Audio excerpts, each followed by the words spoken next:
ఆమోసు 5వ అధ్యాయము. ఇశ్రాయేలు వారలారా, మిమ్మును గూర్చి నేనెత్తు ఈ అంగలార్పు మాట ఆలకించుడి. కన్యక అయిన ఇశ్రాయేలు కూలిపోయెను, ఆమె మరెన్నటికి లేవదు.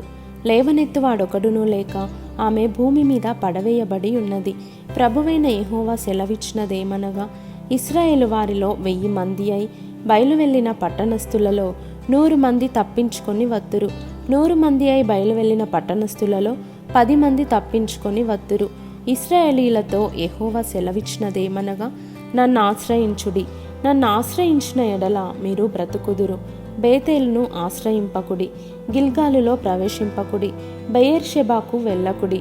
గిల్గాలు అవశ్యముగా చెరపట్టబడి పోవును, బేతేలు శూన్యమగును. యెహోవాను ఆశ్రయించుడి, అప్పుడు మీరు బ్రతుకుదురు. ఆశ్రయింపని ఎడల బేతేలులో ఎవరునూ అర్పివేయలేకుండా అగ్నిపడినట్లు ఆయన యోసేపు సంతతి మీద పడి దాన్ని నాశనము చేయును. న్యాయమును అన్యాయమునకు మార్చి నీతిని నేలను పడవై వారలారా, ఆయన సప్తఋషి నక్షత్రములను మృగశీర్ష నక్షత్రమును సృష్టించిన వాడు. కారు చీకటిని ఉదయముగా మార్చువాడు, పగటిని రాత్రి చీకటి వలె మార్పు చేయువాడు. సముద్ర జలములను పిలిచి వాటిని భూమి మీద పొర్లి పారజేయువాడు. ఆయన పేరు యెహోవా. బలాఢ్యుల మీదికి ఆయన నాశము తెప్పింపగా దుర్గములు పాడగును. అయితే గుమ్మములో నిలిచి బుద్ధి చెప్పు వారి మీద జనులు పగపట్టుదురు. యథార్థముగా మాటలాడు వారిని అసహ్యించుకొందురు. దోష నివృత్తికి రూకలు పుచ్చుకొని నీతిమంతులను బాధపెట్టుచు గుమ్మమునకు వచ్చు బీదవారిని అన్యాయము చేయుట వలన మీ అపరాధములు విస్తారములైనవనియు మీ పాపములు ఘోరమైనవనియు నేనెరుగుదును. దరిద్రుల యొద్ద పంట మోపులను పుచ్చుకొనుచు మీరు వారిని అనగద్రొక్కుదురు గనుక మలుపురాళ్లతో మీరు ఇండ్లు కట్టుకొనినను వాటిలో మీరు కాపురముండరు.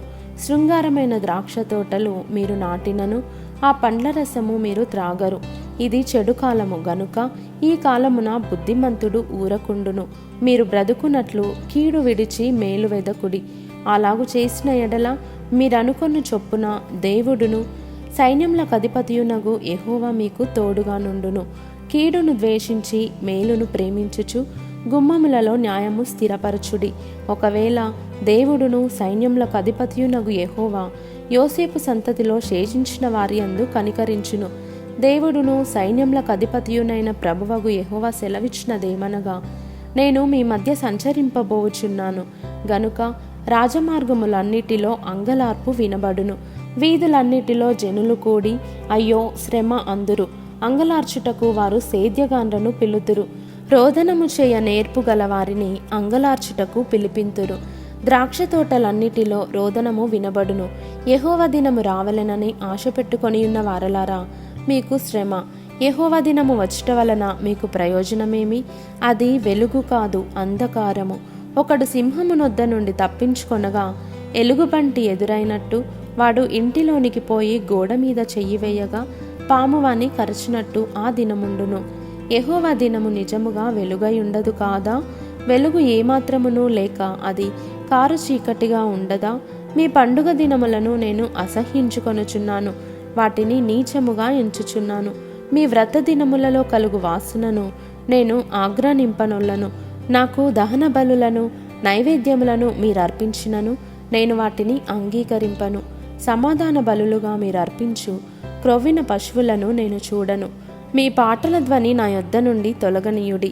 మీ స్వరమండలముల నాదము వినుట నాకు మనస్సు లేదు. నీళ్లు పారినట్లుగా న్యాయము జరగనీయుడి. గొప్ప ప్రవాహము వలె నీతిని ప్రవహింపనీయుడి. ఇశ్రాయేలీయులారా, అరణ్యమందు 40 సంవత్సరములు మీరు బలులను నైవేద్యములను నాకు అర్పించితిరా? మీరు మీ దేవతయైన మోలెకు గుడారమును మీరు పెట్టుకొనిన విగ్రహముల పీఠమును మీరు మోసుకొని వచ్చితిరి గదా. కాబట్టి నేను దమస్కు పట్టణం అవతలికి మిమ్మును చెరగొని పోవుదును అని యెహోవా సెలవిచ్చుచున్నాడు. ఆయన పేరు సైన్యములకు అధిపతియగు దేవుడు.